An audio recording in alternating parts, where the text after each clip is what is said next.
नमस्कार दोस्तों आज की क्लास में हम पढ़ेंगे व्यक्तित्व मापन की विधियाँ। व्यक्तित्व मापन की विधियाँ शिक्षा मनोविज्ञान का बहुत ही महत्वपूर्ण टॉपिक है। इस टॉपिक से आपको परीक्षा में प्रश्न देखने को ज़रूर मिलेगा। तो आइए दोस्तों शुरू करते हैं। व्यक्तित्व मापन की विधियों में दिया है, पहली विधि जो है वो आत्मनिष्ठ विधियाँ, दूसरी जो हम पढ़ेंगे वो पढ़ेंगे वस्तुनिष्ठ विधियाँ, और तीसरी होगी प्रक्षेपण या प्रक्षेपी विधियाँ। तो ये तीन प्रकार की विधियाँ हैं, इन्हें क्रम से 1 बाय 1 करके हम पढ़ेंगे। तो सबसे पहली जो है आत्मनिष्ठ विधियाँ, तो आत्मनिष्ठ विधियों को पढ़ते हैं। आत्मनिष्ठ विधियों के अंतर्गत आती है अवलोकन विधि, दूसरी है साक्षात्कार विधि, और तीसरी जो है जीवन इतिहास विधि या फिर जीवन गाथा विधि, और चौथी जो है वो है अंतर्दर्शन विधि। ये जो विधियाँ हैं वो आत्मनिष्ठ विधियों के अंतर्गत आती हैं। तो सबसे पहले देखते हैं अवलोकन विधि। अवलोकन विधि में क्या होता है? अवलोकन विधि व्यवहार मापन की सबसे प्राचीन विधि है। तो सबसे प्राचीन विधि है अवलोकन विधि।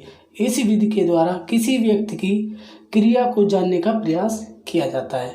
उसकी ज्ञानेंद्रियों द्वारा किए गए कार्यों का अवलोकन कर व्यक्तित्व का मापन किया जाता है। अब ज्ञानेंद्रियों का जो अवलोकन करके उसके व्यक्तित्व का मापन किया जाता है। तो ज्ञानेंद्रियां जो होती हैं आँख, नाक, कान, जीभ और त्वचा, तो ये होता है अवलोकन विधि। इसके द्वारा हम व्यक्तित्व मापन किया जाता है किसी व्यक्ति का। ये जो प्रयोग किया जाता है छोटे छोटे बालकों पर किया जाता है और अनपढ़ व्यक्ति पर इस विधि द्वारा यानी कि अवलोकन विधि द्वारा इनके व्यक्तित्व का मापन किया जाता है। अब अगली देखते हैं साक्षात्कार विधि।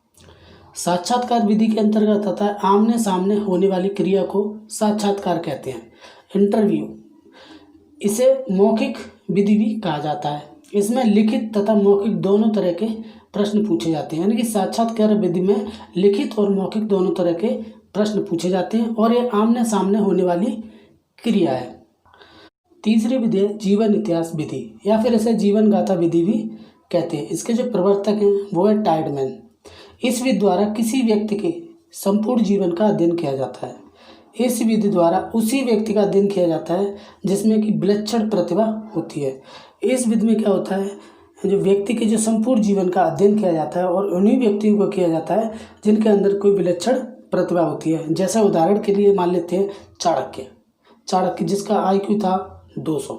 तो ऐसे लोगों का इसमें अध्ययन किया जाता है जीवन इतिहास विधि में। चौथी है अंतर्दर्शन विधि। इसके जो प्रवर्तक हैं वो हैं विलियम वुंड।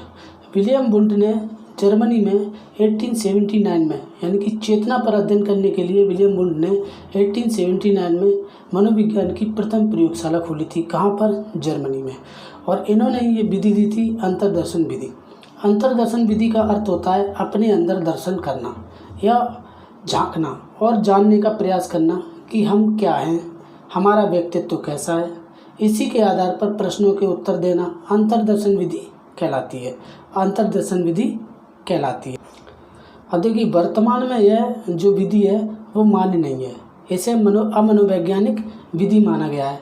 क्यों अंतर्दर्शन से जो व्यक्तित्व का पता लगाना है, तो जैसे चोरी करने वाला कोई व्यक्ति है तो वो नहीं बताएगा कि हमने चोरी की है, इसलिए ये विधि अमनोवैज्ञानिक है और वर्तमान में से मान्य नहीं माना जाता है। किसे? अंतर्दर्शन विधि को।